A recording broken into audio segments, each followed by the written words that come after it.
Question 4. On n'a pas fini la question 3, tu n'es pas vigilant. On lance 3 fois de suite une tête de monnaie équilibrée. On gagne 200 francs pour chaque résultat pile et on perd 100 francs pour chaque résultat face. On introduit X variable aléatoire égale longueur obtenue après le lancer. Question 1. Quel est l'ensemble des issues possibles? Stop. Alors, je m'attends à vos solutions. On détermine l'ensemble grand E des issues possibles.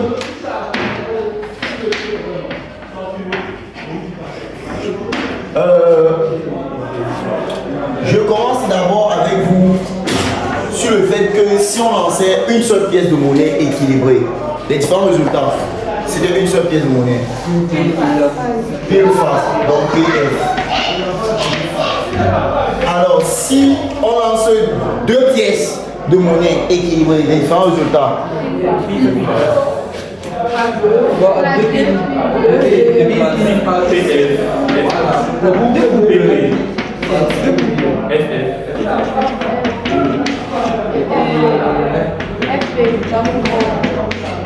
Alors, si me dit à la première pièce, on a une pile, à la deuxième pièce, on a plutôt une face. Première pièce et deuxième pièce, une piles, et ainsi de suite. D'accord? Maintenant, là où nous sommes, eux, qui est on a 3 pièces de monnaie qu'on lance. Alors, ce que je vais faire, je prends un couple ici, j'associe aux deux ici. Je prends un couple ici, j'associe aux deux ici. Ce sont des triplets. On se comprend. Donc, du coup, PF, et je prends le gars ici. Et fini. PF, et je prends le gars ici. Il faut être ordonné pour que vous trouvez tous les gars. Nous sommes ici. PP, et je prends P. PP, et je prends F. Et nous sommes ici. Deuxième question. Quelles sont les valeurs prises par X? Alors maintenant, pour les valeurs prises par X, par la variable aléatoire, on est en train de demander X de oméga. Bon, ici notre ensemble c'était pas oméga, c'était E. Donc c'est X de E. Mais comment on fait pour déterminer X de E? On nous a dit, on gagne 200 francs lorsqu'on a pile et on paie 100 francs lorsqu'on a face. Ici par exemple, j'aurais donc avec vous 200 ici, moins 100 ici, plus 200 aussi ici. 200 plus 200, 400, moins 100, 300. Le couple ici donne 300. On va aller voir tous les couples où il y a 2 fois P et 1 fois F. Ça va toujours donner 300. Ça c'est le premier gain possible. Et c'est la première valeur de X de oméga. On appelle ça l'univers image. Dans les épreuves que vous avez données, les C là, vous travaillez là. Vous avez vu la des films A carrément 4D. Comme vous allez travailler à la maison. Le 4e et le 7e. Alors le français combien? Ici, très bien. Le 7e là, on a Très bien, c'était mieux de dire ça. Donc voilà les gars, il faut bien retenir le nombre de fois que cela est réalisé. Alors on passe à celui-ci. Ici on a 200, moins 100, moins 100. Là ça fait 0 qu'on obtient. Je vais mettre plutôt la croix, je mets la valeur 0, c'est 0 francs. Donc quand il y a 2 fois F, 1 fois pile, on a 0 francs. Ceci, ceci. Après, celui-ci, 2, 200, 2, 200, 2, 200. 600. Alors, c'est le seul, forcément. On a le dernier sinon. Ça, c'est moins 300, non? Forcément. Voilà. Voilà ce qu'on a demandé, l'univers image. Minimum demi-point, que ce soit C ou D. Minimum. Troisième question. Déterminer la loi de probabilité de X et sa fonction de partition. Déterminer. Oui, de type. La valeur de X. Ça peut c'est le résultat final. Ça, c'est l'univers image qui prend en compte toutes les correspondances données aux issues de E, aux différentes éventualités de E. Pour chaque éventualité, on a une valeur qui a été associée, qui est appelée univers image. C'est l'ensemble des gars là. On a dit si tu as pile, on associe la valeur 200 francs. C'est l'image de pile là-bas.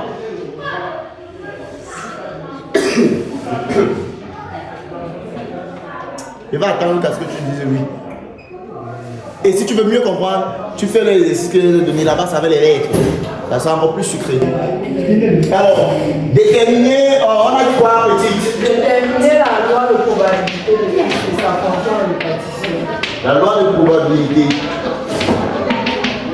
de x d'abord, sinon c'est ça la série. Alors, je rappelle qu'il suffit de calculer la probabilité de chacune des valeurs là, des gars là, de l'unité image. Ce sont ce qu'on avait appelé x1, x2 jusqu'à xn. Ce sont deux ici. Hein? Vous pouvez calculer en ordre ou alors même ici vous pouvez mettre les valeurs en ordre ce que vous voulez. On se comprend. Mais dans le tableau de la loi, c'est obligé d'être en ordre. Obligé. Alors, je vais calculer P de 300. P de x égale à 300. P de x égale à 300. Il y a combien d'issues qui ont donné 300? 3. Et il y a combien d'issues au total? 8. On dit qu'on a la probabilité pour x égale à 300. On se comprend. De la même façon, vous aviez x égale à 0. Lui également, c'est 3 sur x de rendez-vous.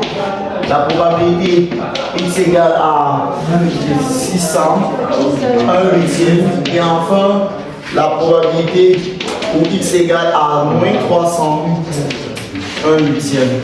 Voilà. Et ça, on a. On n'a pas fini la question 3, tu n'es pas vigilant. Ici, on écrit x égale à x et i. Et ici, on écrit di qui est p de x égale à x et i. Voilà, on comprend comment ça se voit. La première valeur dans l'ordre, moins 300, puis 0, puis 300, puis 600. Et on met l'expérience probabilité. Un huitième.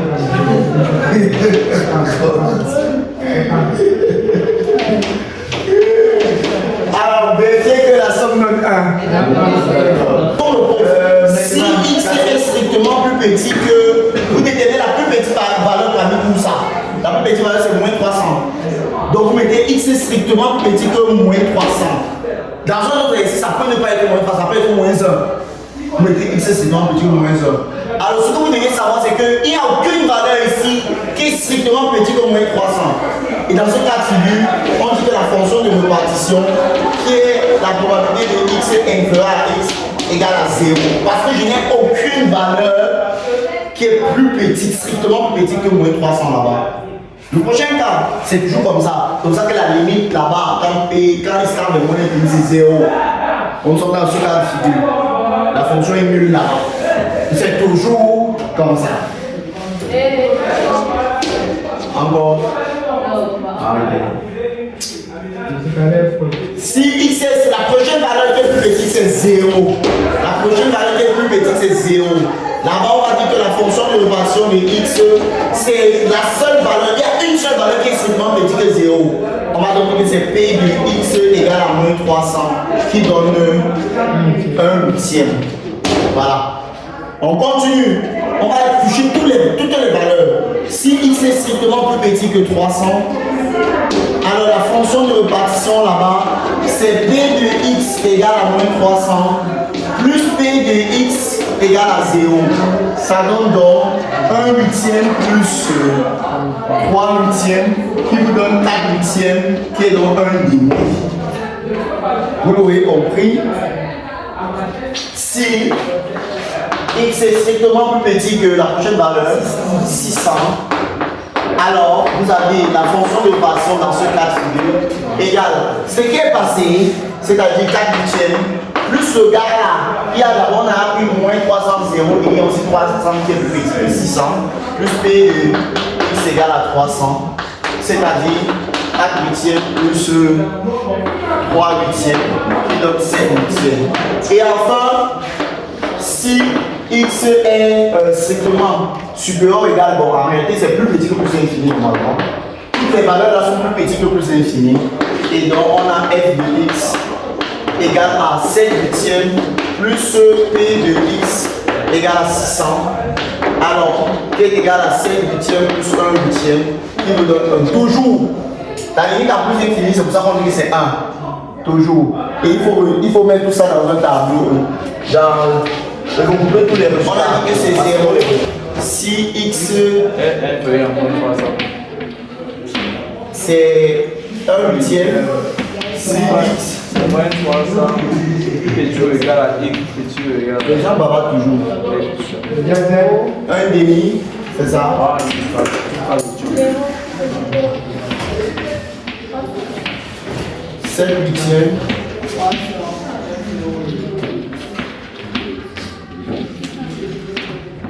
C'est 1 maintenant. Voilà, on va tracer un petit peu. Donc, présentez graphiquement cette distribution de probabilité d'approcher au principe. Alors, on va commencer par la présentation de la distribution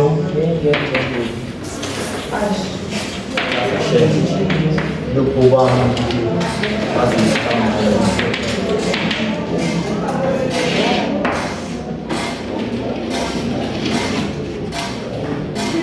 On a dit que ça se représente en diagramme en bâton, si les uns et les autres se rappellent. Non, distribution de probabilité, c'est diagramme en bâton, fonction de répartition. Enfin, tu deviens sage. Alors, Le pauvre, c'est un peu. C'est donc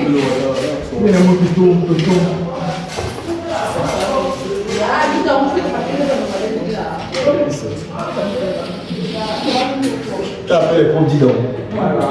Aïe. on va ça pour C'est comme ça qu'on peut envoyer direct. Voilà. Mais c'est pas vrai ça, ça. Voilà, la vidéo, il y a la preuve. Non, dis c'est bien. Comme tu peux là, c'est bien. C'est bien. On est tout Voilà. Oh là là. Ting ting. Donc, moins 300, 0, 300, 600, et ainsi de suite. Ici, par contre, c'est 1 huitième, 2 huitièmes, 3 huitièmes, 4 huitièmes, 5 huitièmes, 6 huitièmes, 7 huitièmes et 1. Alors, comment ça se passe? Ici, quand x et y c'est moins 300, la valeur de sa probabilité c'est 1 huitième. En réalité, on prend en compte son nombre de fois que cela est réussi parmi les 8. Donc c'est une seule fois. Je prends en moins 300, je mets mon bâton qui représente les 1 huitième. Voilà mon bâton. Il vient me représenter pour celui-ci. Alors en 0 c'est 3 huitièmes. En 0 c'est 3 huitièmes. Voici le bâton. En 0 c'est 3 huitièmes. Sur le bâton. On a dit diagramme en bâton pour la distribution de probabilité. Lis ton taille. 300 c'est 3 huitièmes également. Ok. 300 c'est également 3 huitièmes. C'est logique. Les gars avaient 3 chances sur 8. C'est logique. C'est qui 600. Les bâtons.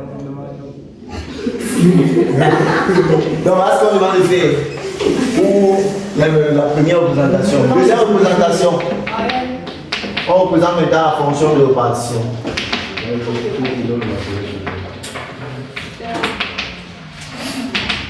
J'ai normalement besoin de la fonction là par ici. Je vais réécrire. On a dit que c'est 0. Par contre, on dit que quand je suis strictement plus petit que moins 300, la fonction, la valeur c'est 0, c'est y est égal à 0. Tout ça, tous les gars, ce sont les asymptotes horizontales. Donc y est égal à 0 jusqu'à x égale à moins 300. Alors, oui, moins 300, voici moins 300. Jusqu'à x égale à moins 300, c'est voici la droite. Voilà la droite, y est égal à 0. Ça c'est la droite y est égal à 0 si vous pouvez essayer de tracer. Et là c'est le rond, parce que c'est strictement plus petit que moins 300. Alors, entre moins 300 et 0, la valeur c'est 1 huitième. 1 huitième entre moins 300 et 0. Donc, il fait là le pointillé. Donc, c'est quelque chose comme ça. Et c'est le point parce qu'on a fermé ici à moins 300. Par contre, on a ouvert en 0. Et entre 0 et 300, la valeur c'est 1 demi, c'est-à-dire 4 huitièmes. Entre 0 et 300. Donc, c'est fermé ici. Mais là, c'est ouvert. Entre 300 et 600, c'est 7 huitièmes. Entre 300 et 600. Alors ça c'est le point et là c'est le rond. Entre de 600 jusqu'à l'infini, ça, oui, 1, voici 1 quelque part. Donc ça c'est le point et c'est la droite y égale à 1. Voilà la fonction d'escalier. Donc voici un exemple dans votre livre, comme vous pouvez voir. Voilà un exemple. Oui.